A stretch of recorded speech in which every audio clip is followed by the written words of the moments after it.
when I came out of therapy and I was in a car and I drove out and I was at a gas station, this guy was like, can I get an autograph? And I was like, no.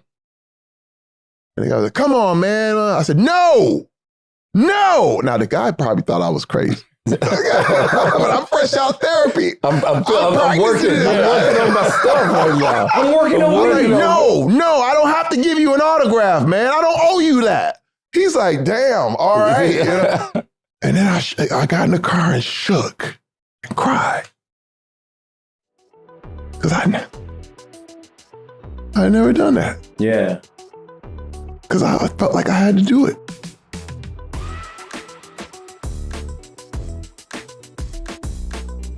What's up, everybody? I'm Peanut Tillman, and this is the NFL Players Second Acts podcast. And with me, as always, my trusty co-host, Mr. Roman Harper.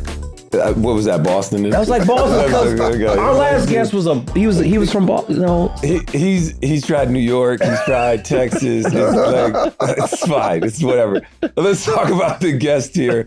Next, I'm really excited. I hate to put any pressure on him, but he may be the most famous guest we've had. He's probably a top 3 or 4 guests we've ever had. And I don't even have to ask him. I was going to ask him to do it. He's already doing it. Who you telling who it is, Peanut? He's the heart and soul of Flint, Michigan. Linebacker and special teams player. Played in the league for 6 years. He's a Hollywood star. He's an author. He's an artiste. He's a businessman. Ladies and gentlemen, welcome to the pod, Terry Crews. It gets better every year. They just droop a little more, and they just fly all over the place.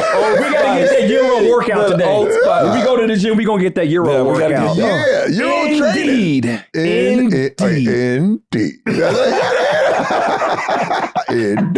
love that episode on My Wife and Kids. That's my favorite episode. Oh my God. All right, man. Terry, what's keeping you busy nowadays? Man, I have so much, I'm still hosting AGT, America's Got Talent, the #1 show of the summer. We just finished auditions. There's so much going on. I don't know what to say. I'm busier than ever, and I'm very, very thankful for all the opportunities that have been coming my way, because the business is changing in a lot of ways. I mean, entertainment is changing, is moving more to socials and short form content. So what's happened is I started a show with Cadillac F1 called Cruise Control, which is going to be out very soon. Okay. I've been going all over the world with Cadillac F1, doing some stuff with TWG Motorsports, with Indy 500, NASCAR, because they have a NASCAR team, they have a Indy team, and they own Cadillac F1. So I've been really involved because I wanted to. It's funny because I got involved with F1 5 years ago just as a fan. Yeah. And all of a sudden they embraced me, man. They just took me. And I was interviewing the guys on the podium after they won the races and stuff. And, it was wild. And they just took to me, man. So I've been to Budapest. I've been to Spain. I've been to Abu Dhabi. I've been to just following them all over the world. And then when Cadillac came in. I was going to say, Cadillac has not always been in F1. Right. This is very new. You got to understand, and this is the thing, I pitched this to them. We were in Miami, and I met with the executives, and Dan Towers, who is the chief and head, who basically made this whole thing happen. I went to Dan, and I said, look, man, first of all, we need people who are going to translate F1 for the American audience, because we don't, it's still new to us, where the whole world has been seeing it, the whole thing. But the fact that we got an American brand here, and I said, and you gotta understand, my father, I'm from Flint, Michigan. My father, everybody worked for General Motors. My father moved up from Edison, Georgia, met my mother in Flint, Michigan, got married. If it wasn't for General Motors, I wouldn't exist. And he was like, sold. I am the guy. And you know what Cadillac means, especially for us. Yes. The African-American community, man, what Cadillac stands for. It's the upper echelon. It was, you didn't even make it. Double L, AC. They made songs about it. It's in every rap song. Yes. It's in every, you know what I mean? It's like a caddy means so much. It means success. It means you made it. Yes. The big thing is, I also told the story about how my grandfather One of the biggest things I ever remember, every Saturday, he put on his onesie, he'd get his bucket, he'd get his whole thing, and he would wash his Cadillac, right? And he would wash it. It would take all day. He would get the white walls. He would get all, and it was polished up. And then him and my grandmother would get dressed up and they would go out on Saturday night. It was the flyest thing I ever seen. You know what I mean? And Cadillac, I said, guys, you got to understand what it means. We have to have, I said, I understand what it is, but we also have to have, someone who can translate it, because F1 is a lot like, the Kentucky Derby. Because nobody really cares about the cars going around in a circle. What it is the clothing, the food, so true, the excitement, the party, the whole thing. The Kentucky Derby's the same way. How big is the hat is your girl gonna have? You know what I mean? Did you have the white suit? Do you have your stuff ready? So it's about the experience. And that's what my show is about. And it's called Cruise Control. It'll be out soon. I love that. It's really good. So that's one of the things. Okay, this is one. And then a book. I just got a children's book. Okay. It just came out called Terry's Mini Hats. Mini Hats? And Terry's Mini Hats. Okay. And the whole thing was, when I was a kid, I was told that you can only be good at one thing. And I wanted to be an athlete and I wanted to be an artist. I'm a painting, drawing. I'm left-handed, right brain, the whole thing. And I was told I had to choose, because the athlete in me, all the athletes were like, that's going to mess up your art. And then the art people were like, no, we don't do that. And I decided I was going to do both, no matter what. And the whole thing that I wanted to teach kids is that you have to go after so many other things, especially now. You know what I mean? Going after one thing works in a competitive world. Okay. When you're competing with other people, like in the NFL, you got to concentrate on being the best player at this time, but it doesn't work in creativity. You understand what I mean? Being creative, the whole essence of what being creative is taking two things from a whole nother discipline and mixing it together and creating something new. I didn't see this message being sent out to kids. You know what I mean? People are competing for grades and they're doing all this stuff, but I decided I was going to do everything I wanted to do. Everything. And listen, I didn't start acting until I was 31 years old. You know what I mean? I wasn't an actor, never did a play, never did nothing, no commercial, no nothing. And all of a sudden, I was thrust in that thing and had to learn on the fly. And now I have a star on the Hollywood Walk of Fame, which is unbelievable. Amazing. I didn't know you had a star, but that is incredible. I know that's a special thing. I got to know this, though, because this is what Pete and I were talking about. Have you ever on AGT, America's Got Talent, again, I don't know how they vet the whole process, but have you ever, like, after a performance, like, man, that was terrible? That was trash. I know you can't say that on TV. Yes, absolutely. Okay, I was like, how often does that happen? I ain't never seen it, but I was just like, I know there's got to be somebody who's like, what the hell was that? Well, first of all, now, this is the thing. And this is what I love about being the host. Okay. I don't have to judge them. Right.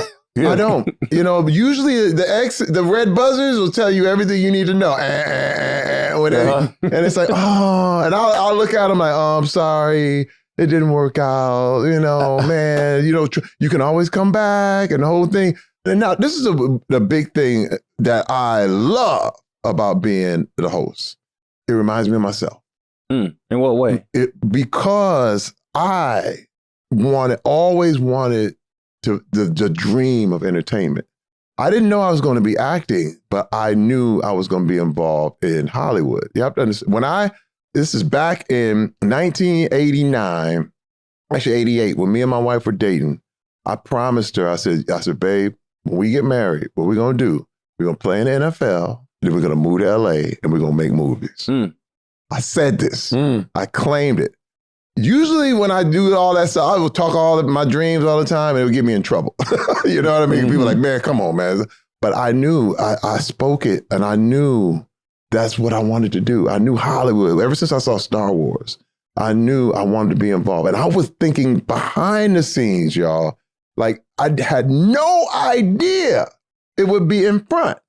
Because I came up in the Keenan Ivory Wayans world of Robert Townsend, Spike Lee.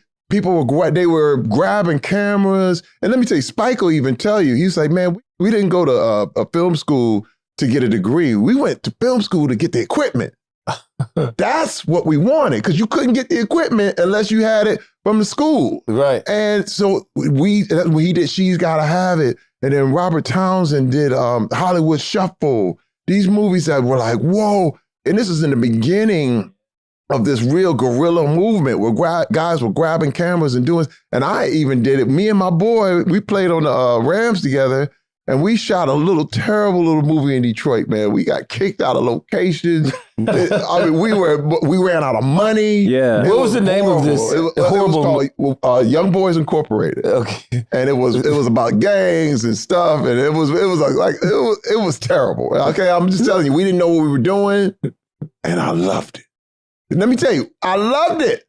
I was like, if I don't get any money doing this, I'm happy. And that's when I knew I needed to be doing it. Like I said, film is gonna make that. Now, I thought, because as an artist, I also thought I was gonna be doing special effects. So I would paint and draw. And you gotta understand, when I was on the NFL teams, I was known as the artist football player. So when I would get cut from teams, I would go back in the locker room and ask the players if they wanted their portraits painted. And I did so many NFL players, man, all during my years. I put a few of them on my Instagram. We have a couple of those. Yeah, you see, but that was how I survived. That was how, and they would give me like $5,000, and it would last me till I could get back in camp, and I would do it again. And I remember painting Brett Favre, Dan Marino, Stan Humphries. Brian Mitchell's the one that we saw. Oh, B. Mitch, man. B. Mitch is my boy.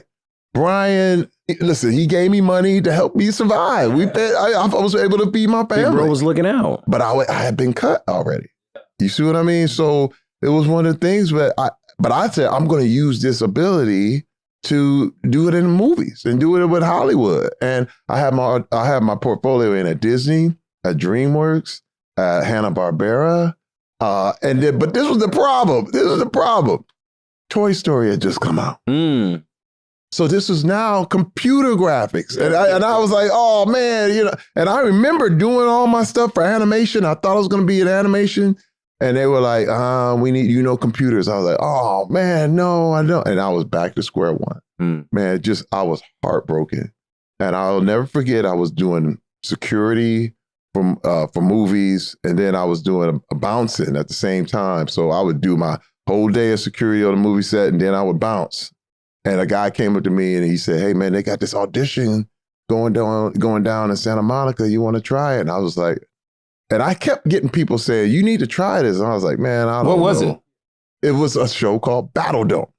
Battle Dome? Battle Dome. And it was American Gladiators on steroids. Yes. Okay. If you Google it, this. you can Google it. Terry Crews on Battle Dome. But it was the first thing I ever auditioned for, and I got it because I was still in shape. Yeah. And I went for it. And that was what it was like a mix of wrestling meets MMA. Because remember, like the whole UFC thing had not happened yet. Right. And this was in 1999. So people hadn't seen this level of violence on TV. They would put me in a cage and I would fight 3 people. We'd be bleeding and fighting and the whole thing. It came on late night. And I was a warrior named T Money. They gave me a character named T Money. They gave me a chain with a dollar sign. You doing your chest flexing? Yeah, right. And this is where this came from. That's what that. Yeah. I came and I did that. They loved it. And they was like, oh, we shot it right here in Inglewood. We shot it at the sports arena. And they were like, no gang signs, please. No gang signs. Because the gangs will come. Yeah. And it was right across from the jungle where I ended up shooting Training Day. Yeah. Dude, I'm trying to, like, this is old school. You know what I mean? Like, it's hard to believe because it was 1999, 98 when we did this. And I just came out of the league, but I was like, this is my first, I said, I got to do this. I got to learn what I'm doing. And the first movie I ever auditioned for was a movie called The Sixth Day for Arnold Schwarzenegger. Yeah, I remember that. And I got it. And I was like, wait a minute. Now, I didn't know what I was doing, though. Now you're talking about a man who had imposter syndrome. Mm-hmm. It was me. Because I'm like, I don't know what I'm doing. And Michael Rooker, who's been super famous, he was in Guardians of the Galaxy. He's been acting for years. He was like another villain, and we were playing this bad posse. He was like, hey, Terry, what you got to, and I was just like, Michael, what do I do? He was like, man, what you got to do? When I step here, you just step here, man, it's all good. And he was so cool, but he was teaching me as we went. And I'll never forget the first scene I ever had with Arnold. And I was supposed to come up to the door and say, Adam Gibson, we need you to come with us. And man, they were like, action. I went up there and I had my thing on, and Arnold Schwarzenegger opened the door and looked at me, and I went, nothing came out. Nothing. I was like, and then they said, cut. Something went wrong with the camp. We got a lighting issue. They never noticed I froze, right? Didn't know. Now you got to understand, all I did, I went back and I had a pause, and I said, I thought they were pausing because of me, and they weren't. And I told myself, man, if this is your opportunity, like, brother, you want to go back to doing security? You want to go back to bouncing? I said, man, you better take this, and you got to do it, and you got to go. Man, they called action again. I was like, Adam Gibson, you got to come with us. And he was like, whoa, I like this man. This guy, he's really good. I like his energy. I like it. And I knew you just got to jump. You got to go in. And even if you're scared, even if you're afraid, you have to do it afraid. You got to understand too, like, every time I was on Battle Dome and the doors were closed, they had these they would open these big doors, like, like wrestler doors. You come down and do the walk, and you see it on the internet. It's crazy. I felt like throwing up every time.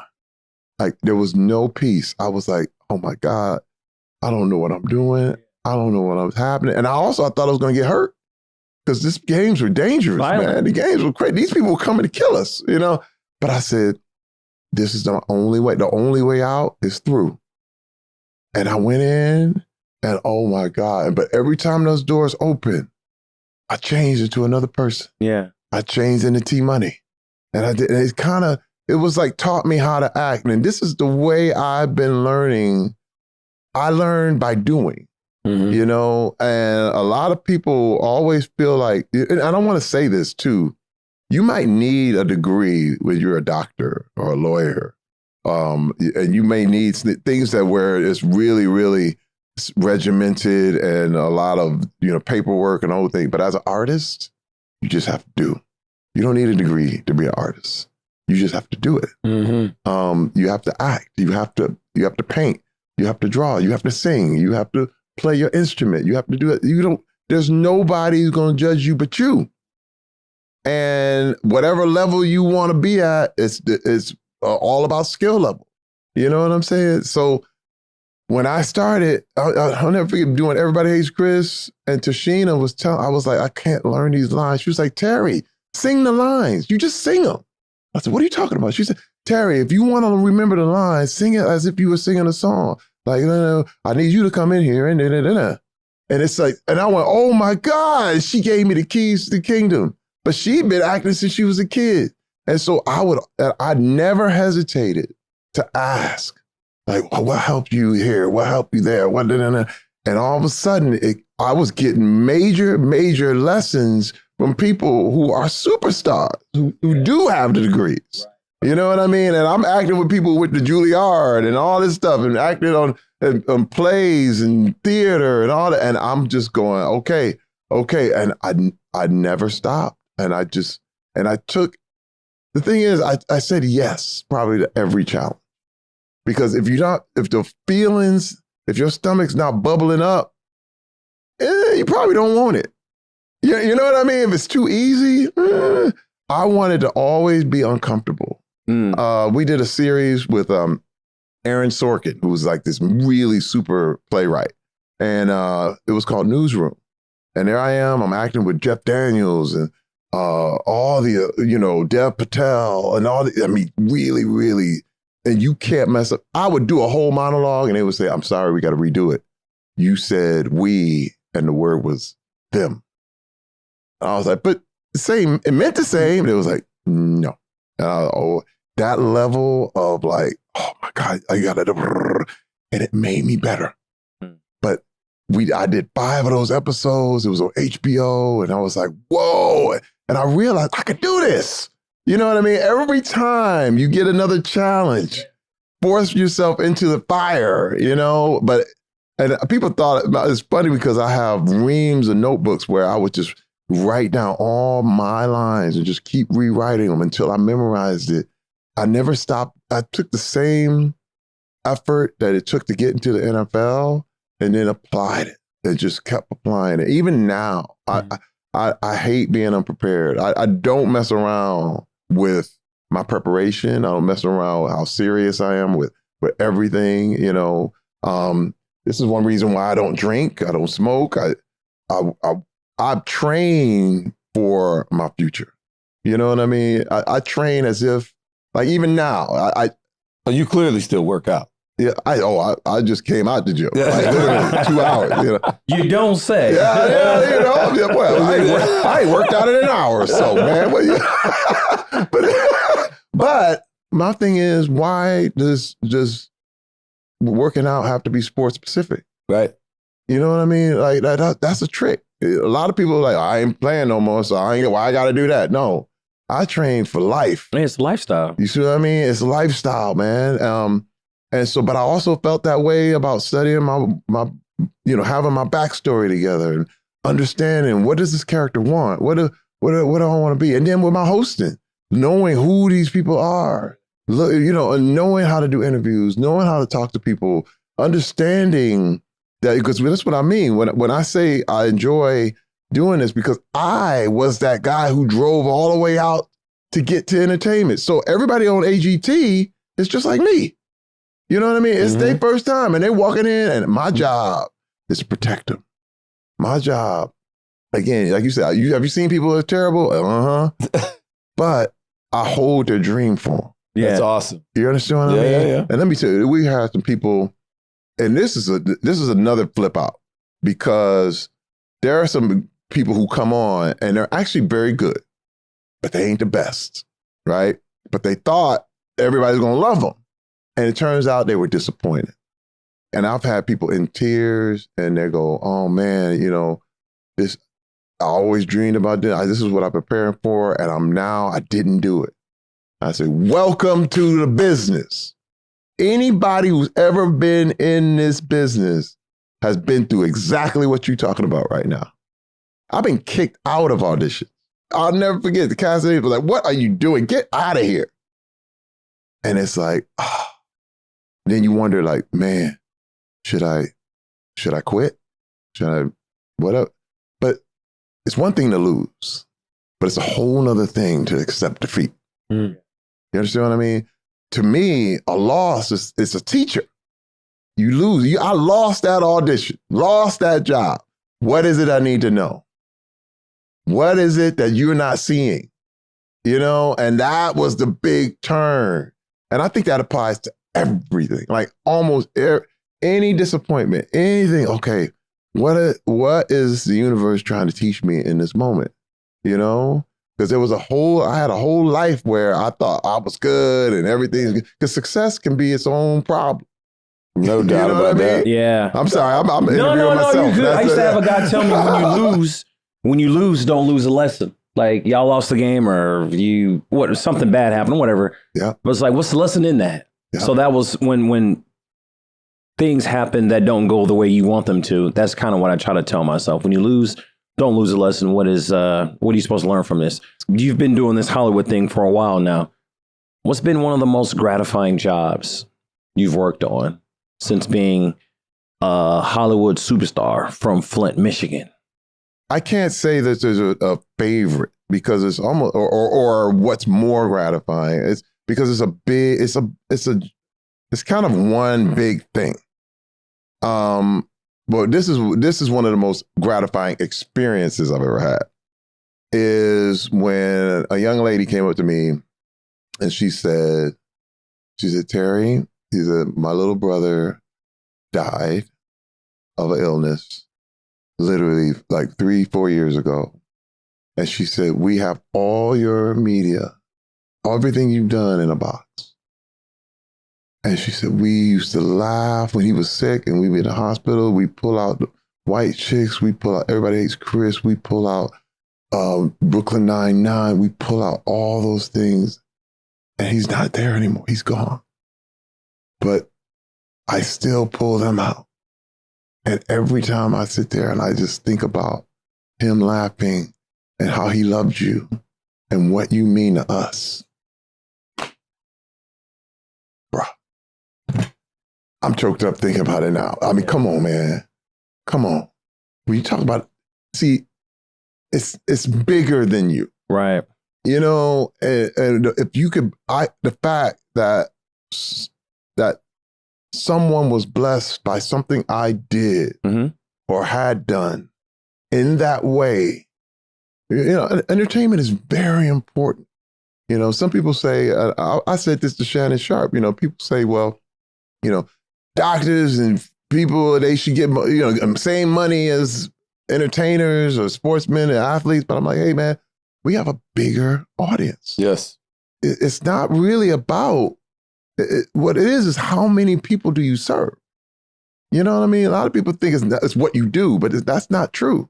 You know, Jeff Bezos makes a lot of money because he serves a lot of people. That's the rule, you know? And it's not, it doesn't have anything to do with judging. Are you helping? You know, if you help 10 people, you get 10 people money. That's just it. But if you help 10,000, it's different. If you help 10 million, what if you help 10 billion?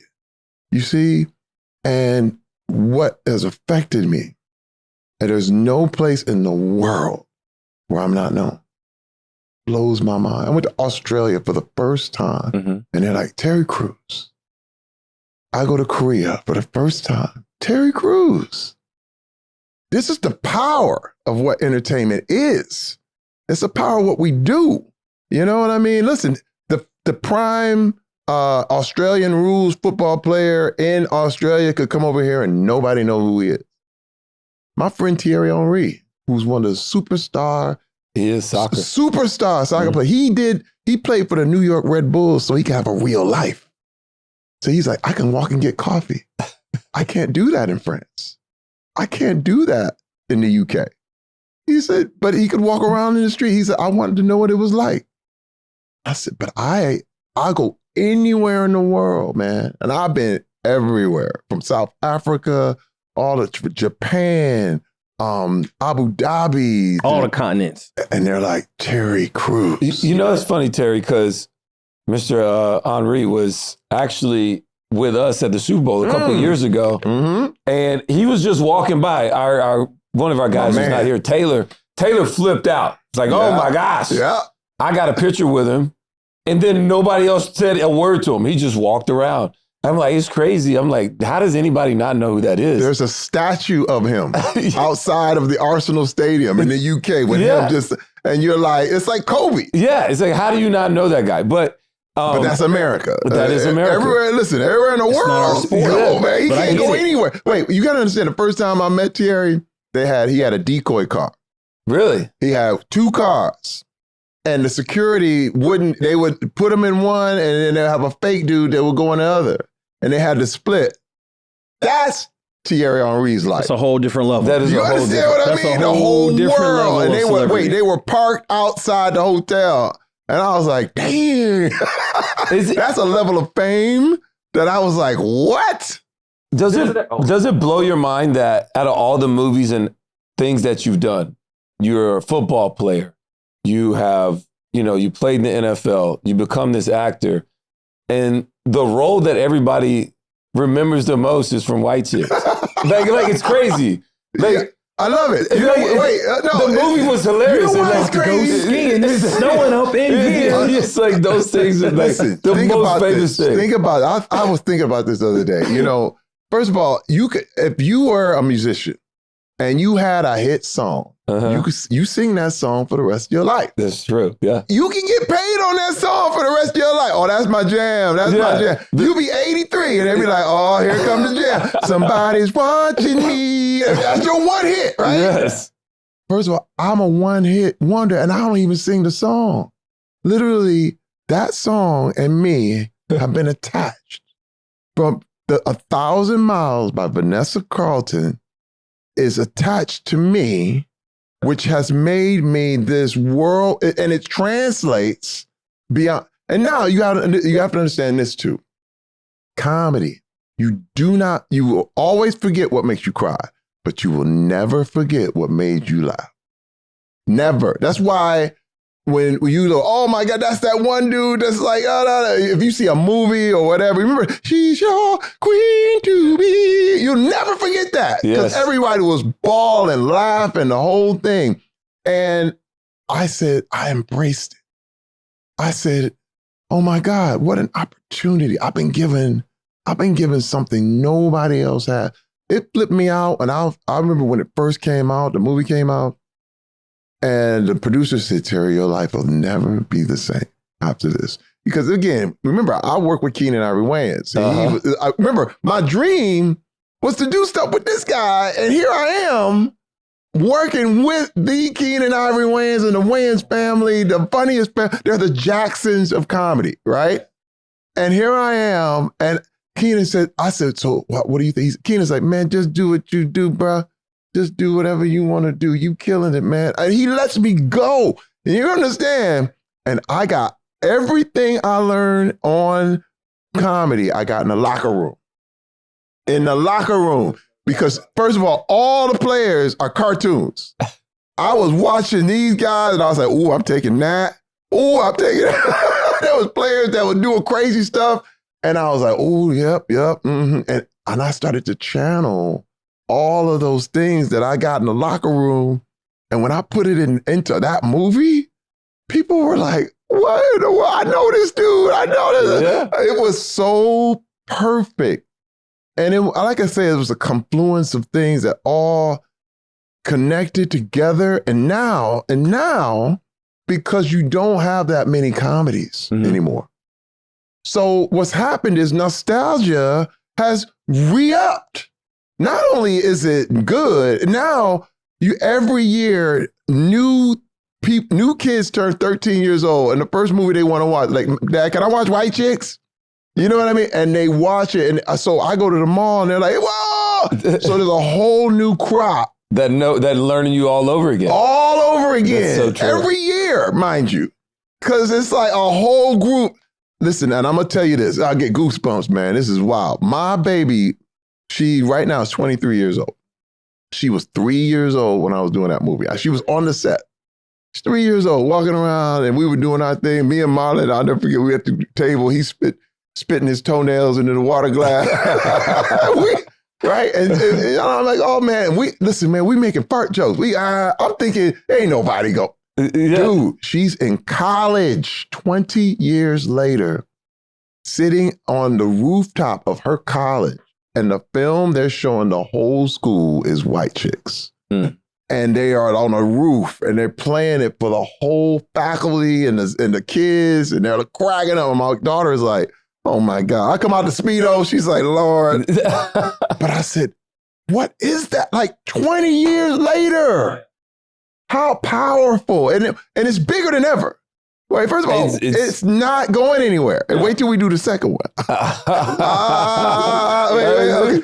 I'm trying to tell you, it's bigger than ever. I think it got bigger as it went on. Sorry. No. I definitely think it got bigger as it went on. Does it ever get too much for you? No. I'm too grateful. I'm too grateful. Yeah. If that ever gets too much for people, you gotta understand too. I've been in this business for a long time to see people who came and left. All right. I've been doing this almost 30 years. And so there's a lot of people who hated on what they were given, and it gets taken away. That's just a fact. Yeah. And it's wild to me. There were so many people that were in this business and hated what they were doing. And you're like, why are you in it? Right. And they're like, and they were very dismissive to their fans. And people would come up to them and say, hey man, say that line for the movie. And they're like, ugh, get out of here. And you're like, oh man, you're disrespecting what it means. You imagine if you could just make somebody feel a little better for that time. You don't know what's going on in people's lives. You don't know what's happening. Now, again, I do understand having to go. I do understand that, hey, I don't have time right now, but that doesn't mean you treat people with disrespect. Right. You know what I mean? And my big thing is that gratitude will get you everything you need. Yeah. You have to have an attitude of gratitude because it's too precious. This is too valuable. And it's too rare. Bro, what I've been given, I mean, it's very few people. I like I said, to be a Black man from Flint, Michigan, and known worldwide is, I don't know what to say. It's so rare. It's so precious. I won't ever, I just treat it like gold. I treat it like. I know what to say, Terry. Go ahead. And I'll use your own words for you. Oh, tell me. Yeah. According to Terry Crews, you consider yourself the most thankful man in Hollywood. And it's because I'm from Flint, Michigan. I know where I could be right now, and I'm already living way above what I even expected. So the honor is all my privilege. I'm going to continue to entertain until the last day. This is just the beginning. And so that is the words of Terry Crews. Yeah. And so why are you truly the luckiest man in Hollywood? I mean, what can I say? I don't know why. I do know, but I'll say this. There is cause and effect. 20 years into my marriage, I almost lost it all. Mm-hmm. Okay. And when I say this, I got arrogant. Mm-hmm. I believed the hype. I was dismissive to my wife, to my family. I thought Hollywood was everything. And I thought it was bigger than real life. And I had done a lot of things that I was ashamed of, and I was lying to my family and lying. Hey, this is the thing too. I used to go to my wife and be like, she would be like complaining about something. I felt like, oh, you living the best life. I did all this stuff for you and the whole thing, and then I'll tell her some things and I was like, why don't she believe me? But the question I should have been asking is, why am I lying? And I had a whole image that was false. And I learned to love that image. And I had put that, and even my wife was married to that image. Mm-hmm. And there was a lot of things she didn't know about me. We finally came to a head. And when I told her, our marriage was over. It was done. Kicked out. Over. Wrap. And there was things that I never really addressed and issues that I never really had to, just came to grips with, because, and this is what I want to say, is that success is the warmest place to hide, because you don't have nobody to tell you about your stuff. Everybody was like, you good, you great, oh, you Terry Crews, you wonderful. Yeah. But you ain't wonderful. You know something's wrong. You know it's not right. But, let's just keep the machine going. Let's keep the whole thing going. Man, I had to decide whether I wanted my family or did I want this stuff. And you asked, why am I so grateful and why am I still here? It was that fork in the road. I gave this up for my family, and God gave me 100 times more. Mm-hmm. You understand? I do. Yeah. I do. See, bruh, It's doing I got the right way. 100 times more. Yeah. I made the right move. It was like, make that choice. Is this, do you want, it's like God set you up on a hill and say, hey, the devil can give you all you want. But but what does it profit a man to gain the whole world and lose his soul? And I realized I'd be fake, and everybody would love you fake. Listen, Hollywood don't care if you lose your family. They don't care. How much we want? Hey, we got another movie. Good, you don't have to go home. We can keep you on set, and you can work all day. And I was like, I don't want this. I don't want this at all. And dude, I had I went to therapy for the first time because I had never been to therapy. And I started to learn what made me tick, learn what was going on in my life, learn, oh, wow. I mean, you start to learn, why do you want to be successful? You know? And, I got to say this because a lot of NFL players, we play off pain. You know what I mean? Yeah. I used to hit people because it actually made me feel good because I want to feel something. That whole energy of slamming myself into another person was reminders of when my father was beating my mother and I would feel that rage. This is the stuff that I never addressed. You just do.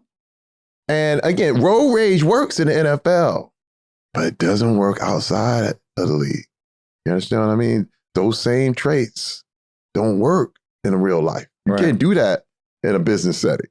You know what I mean? Like all that aggression don't calm. Hey, man. People. Whoa. You know what I mean? Like, scare people. Hey, settle down. Easy, big guy. You know what I mean? Hey, man. Hey, HR. I didn't know. And listen, there was so many times. You got to understand, there was times I was with my wife and this is stuff people don't know about, but I would get rage, man. And I felt slighted. I would throw people over her head. And it was so many times I almost went to jail. Really ridiculous.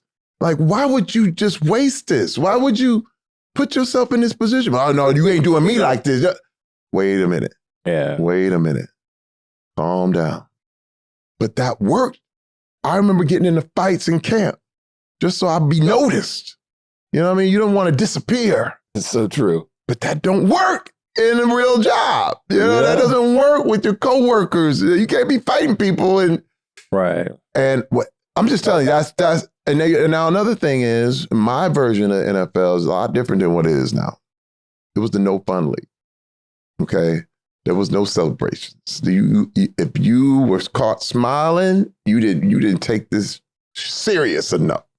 And I was a goofball. I wanted to play. I had fun. And I was they heard me laughing on the bus and they were like, he don't want it. That's one reason I got cut. It was kind of wild because you weren't allowed to really, man, take your helmet off, show yourself. Man, you a number. Sit down. Shut up. And a lot of guys I played with and again, they're not here anymore. And they lived as that player. And this is the thing too, man. The NFL for me, and what I saw is that you had to become this winner. I become this person. I encapsulate this winning. And this is it. And this is a warrior mentality. And I'm the image and the bigger and the better and bah. But problem is, if you become your wins, you inevitably have to become your losses. Great point. And the players couldn't handle it. Yeah. Because you got to stop. Hey, man, Thierry Henry, one of the best quotes he ever told me, he said, they don't teach you how to die. Wow. It's the facts. That athlete who's on the top, they don't teach you when it's over. How do you do? What do you do now? And in my day, you were just left out and they go. And then they told you were lucky. And you're like, but I don't know what I'm doing. That's all I know how to do. They're like, hey, you got that money, right? You did that. They know your name. Go out there and do something. They're like, I don't know what I'm doing. Hey, man. And people get lost. And then you're in the hole. And then if you ask for help, it's viewed as weakness. Yep. Yeah. So anybody who was like, I need help, they sat there and they just sat there and was quiet. Sat in the hole, died in the hole. I watched it. Didn't say nothing to nobody. And just deteriorated. One of my good friends, man, Chris Mims, man, passed away, found him in a 1-bedroom apartment downtown LA. Dead. No family, no nothing, gone. First round draft pick. You understand what I'm saying? Yeah. Couldn't tell anybody he needed help. We had people literally playing the NFL homeless. passed away just last year. And you like couldn't say nothing because it was viewed as weak. You were viewed as, oh man, you're supposed to be tough enough. It doesn't work that way, man. It doesn't work that way. And that's what going to therapy really showed me, that I was this image and I had to be a real person. I was two people, like the Terry Crews out here and then the Terry Crews. And I needed to combine them. Yeah. And I needed to be one whole person. And I got my wife back. And then I got my life back. And I said, this is why everybody said, he smiled a lot. Hell yeah, I smile a lot. You got a lot to be thankful for. And that's man, awesome. I would not be here, bro. Yeah. I'm just telling you. We like to ask some of our guests this question. Mount Rushmore, it's got four pieces or 4 picks. You get 4 people that have shaped you, helped mold you, help you become the man you are today. The husband, the father, the actor, the businessman, the artist. This 4 people. Who would those 4 people be? Oh, that's deep. That's really, really deep. Wow. Oh. First, I'm just going, there's not an order of importance. You know what I mean? My wife is number 1 on Mount Rushmore. Hey, man, we grew up together. I mean, we've been married 37 years as of July of this year. She's a Flintstone too? Yeah. Oh, no, she's from Gary. Oh, okay. You know, Gary, Indiana. We met in the middle. Okay, yeah. Right. We met in the middle. But, you know, Gary is just like Flint. Gary, Indiana, and Flint, we were like, hey, we know you. You know what I mean? We met right in Kalamazoo at Western Michigan University, but we got married in 1989. Okay. So she never put up with none of my junk. Like, always told me the truth about myself, which is very, very amazing. And we grew up together. So she's number 1. Then I got to go to Coach Lee. Coach Lee was my he was like my junior varsity coach. Played football with him. And he said, because the head coach hated everybody. He just was, you ain't gonna do nothing, y'all ain't gonna do nothing. And you ain't gonna be nobody. That's his whole thing. Damn. Coach, I know. See, you gotta understand, man. But wait, this is the thing, man. When I say we're growing up in this era where they thought they were helping you. They really did. No water. Yeah, nobody would give you a compliment. Nobody would say you were good. You ain't gonna be nothing. And you know what happened? Everybody believed it. Yeah, they believed him. They said you ain't gonna be nobody. They said, yeah, I guess I ain't. Coach Lee looked at me. He said, Terry Crews, there's no way you should not be playing at a Division I school on a Division I scholarship. That's just how he said it. I was like, what? Me? Terry Crews, you should be playing in Division I school on a Division I scholarship, Terry Crews. And I never heard, not even from my father. My father didn't believe, he didn't like sports at all. He was like, man, you want to go to Army? And I was like, I don't. So me and my father still had issues, but he believed in me. And man, one of the best days of my entire life, I was on the Chargers. I made it all the way to the Chargers. And I invited him out to the game to Kansas City, and we were playing Kansas City, and he got to stand on the sideline. And I said, Coach Lee, this is because you believed in a little boy. I said, you said it. Nobody else said it. So he's one. Then I have to go with Mr. Eichelberg. Eichelberg, who's my art teacher. Okay. This man is the 3rd on the Mount Rushmore. He believed in my art so much that unbeknownst to me, he submitted and filled out all these applications for me to get my first scholarship to school for art. And I had an art scholarship at Western Michigan University. And then I walked on to the football team. I did not know that. You see? Most people probably do not know that. Yes. Art was my first. And then I went to Interlochen Arts Academy for the summer session. And I had a Chrysler scholarship that he applied. And I was known as the best. I mean, they put me down as one of the best artists there. And I was studying with people from all over the world at Interlochen. he believed in me, man. And I'll never forget, I walked in the class, he said, Terry, got some good news for you. And I was like, what? He said, I got you 2 scholarships. I was like, what are you talking about? Changed my life forever. And so I did a special when I went back, and I went back to Flint. A special was on Detroit, but I went back to Flint and they brought Mr. Eichelberg to me. And I couldn't believe it. I mean, I was just in tears. Because my life had changed. Like, he changed my life. I wouldn't be here. I told him I wouldn't be here if it wasn't for you, man. That's so unbelievable. I love that. I love that story. And the last one, I would say, he doesn't have a church anymore, but my pastor, Jim Reed. Jim who? Jim Reed. Okay. He had a church here called Faith Community.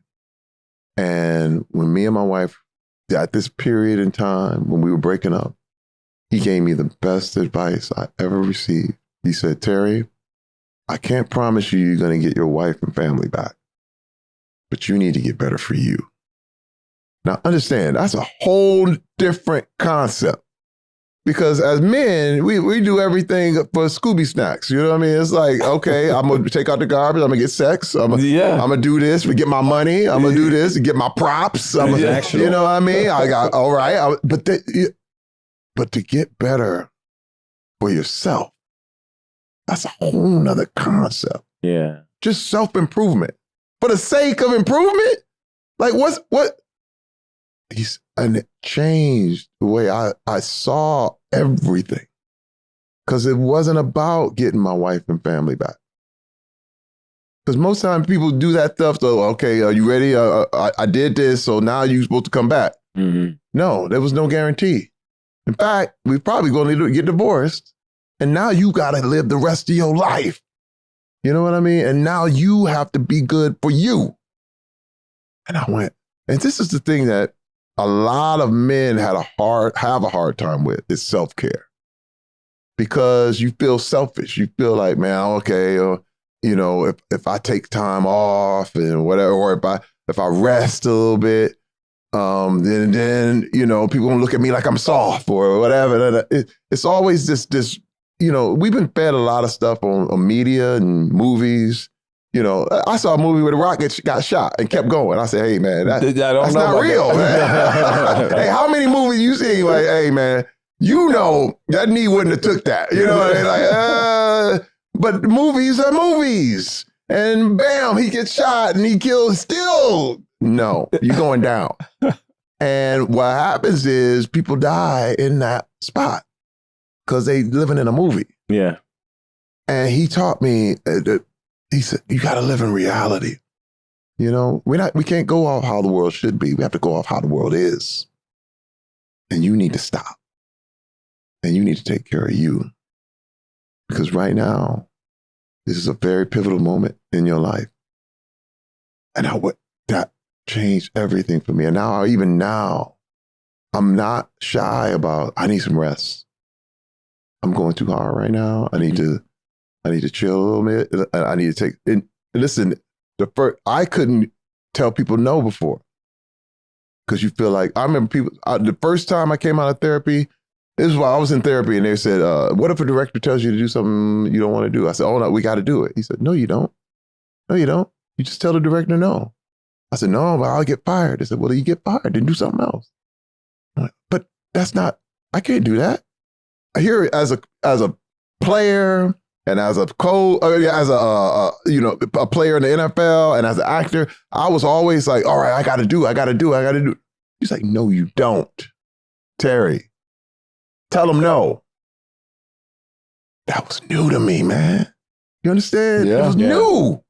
Because all my life, they was like, you obey orders. It's like the military. Right. Especially in the no fun league at the time. You can't tell people no. Right. I'll never forget. I remember when I came out of therapy and I was in a car and I drove out and I was at a gas station. This guy was like, can I get an autograph? And I was like, no.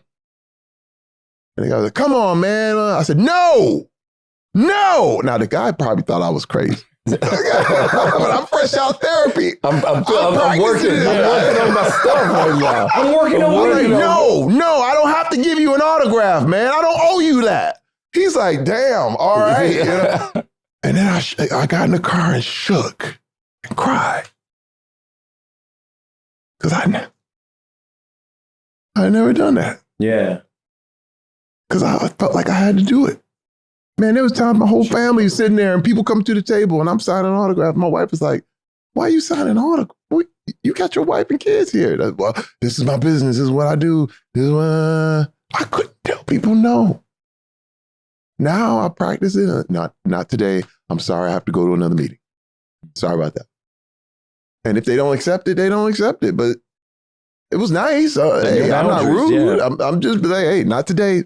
Sorry, gotta go. Yeah, yeah. And when I can, of course.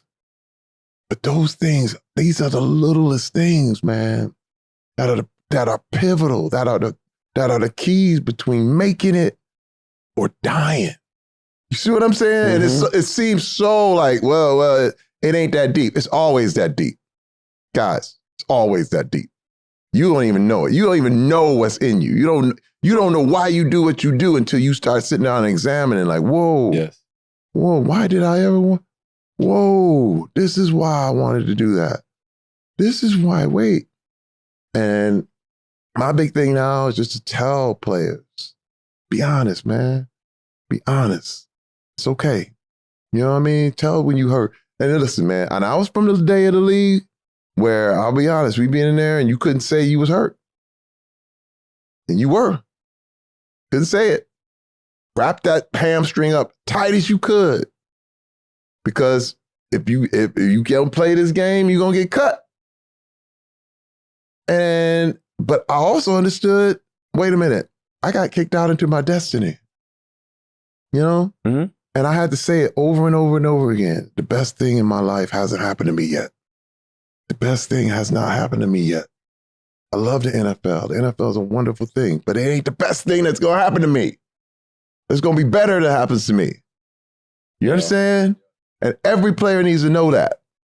Every guy in the NFL right now needs to know that there is better than the league. It's great now, but there's better waiting for you. Yeah. I appreciate you coming on the pod, blessing us with all these wisdom and these jewels and these, oh man, this has been dope. Thank you so much. I'm getting all choked up in here. No, I mean, hey, it's you. But when you speak though, like I feel the energy, like I feel it, and it's real, and it's the real you, and it is contagious. Thank you. So thank you for blessing us and just telling us some stories, man. Thank you for having me. This has been awesome. Wait, and I got to thank the NFL. Hey, man, it's changed, and for the better. You know, and the good thing is things get better. The fact that we can talk about this right now, and we're here at the headquarters. Yes. This was unthinkable. You gotta understand, man. Unthinkable. But when I was 30 years ago, and I just thank God right now, like, wow. I'm walking careful because I'm going, really? Can we really talk? You know, like, you know. And we can. Yes. The fact that we can have this right now. And I'm like, it's great, man. I feel great for the players right now because there's so many things they can take advantage of. So many, they really want them to look at the mental health side of things, the other opportunities. The fact that I get this NFL legend stuff and it's always saying, hey, you can find out this opportunity here. You want to be in banking, you want to be in finance, you want to be in hospitality, whatever you want to do will help you get into those worlds. Man, I used to talk about art and they'd be like, man, sit down, get out of here. You know? But it's beautiful. Well, Terry, man, just on my piece, dude, thank you. I'm so glad that I know that you learned how to say no, but that you did not say no today for us. And, you know, anytime you're around, you always have the same smile, the same energy. I see your biceps popping, and I'm getting on video. He's doing some chest pops for me because I'm going to put that on my social. I'm putting that on my social. I'm going to the gym right now. Let's go. Let's go. I'm going back to the gym. I'm going back to the gym. Let's go back. I love the fact that you also leaned into white chicks because I was kind of scared to ask that question. Making my way downtown, talking fast. Aces passing, I'm homebound. It's classic. That just happened. That just happened. So Oh my God. Come on. That just happened. Hey, when you can spread love and happiness, oh my people God. are like, oh, every time I do, man, come on. That's so great. I'm just happy You made my day. Yeah, you did. Man. Oh Man, my God. thanks to all our viewers and listeners out here. We got to get Terry out of here. We'll do this forever. Thank you for always tuning in and listening or watching wherever you pick up your podcast, Apple Podcasts, iHeartRadio app. Continue to like, share, subscribe. I mess this up all day. You good. You like, good. share, subscribe, Follow. Leave a couple comments, man. Tell a friend to tell a friend to tell a friend to check us out, man. And you can also see us on the NFL's YouTube channel. There we go, Peanut. There I'm we go. Peanut. That's Roman. Shashrive. Yeah. Harper. That's Terry Crews, y'all. Yeah. And this is the NFL Players Second Acts podcast. Thank y'all for tuning in. We out.